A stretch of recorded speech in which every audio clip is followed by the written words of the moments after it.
Fundamentally, exercise does not cause osteoarthritis. What we do know is that there are certain sports that increase the potential for osteoarthritis, and they actually tend to be the high-impact team-type sports. So in rugby, in football, we see a greater prevalence in retired athletes of osteoarthritis. Interestingly enough, those areas that we think may be causing osteoarthritis, like running, for example, actually linear endurance events, running, swimming, cycling, are very protective for the joint. And we see very little osteoarthritis in people who undertake those type of exercises.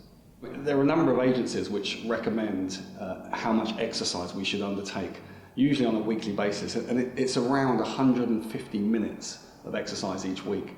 And most agencies, the World Health Organization for example, suggests that that should be in packages of 30 minutes of exercise. So it's 5 days a week of 30 minutes of moderate intensity physical activity. And that's really a guideline. For me, actually, the most important thing is that people just simply become more active.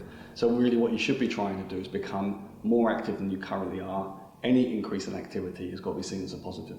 Physiotherapy and joint care is absolutely crucial. They go hand in hand. And we know that as we move along the continuum of exercise up to the elite level, where athletes are pushing their bodies to the absolute limit, that then physiotherapy becomes a crucial element in this team of supporters that envelop athletes to ensure that not only they perform to their greatest ability, but they do that in a healthy environment.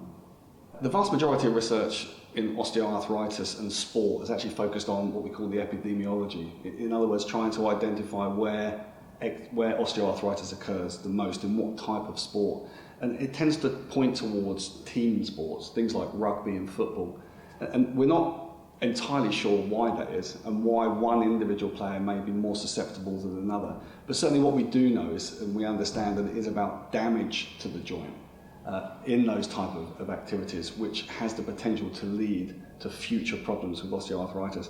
So what's key around that is trying to reduce injury in the first place, in other words, reduce the damage to the joint, but then equally make sure that if you do damage the joint, that you get the correct physiotherapy, you get the correct therapy in order to return you to play, not only as rapidly as possible, but as safely as possible.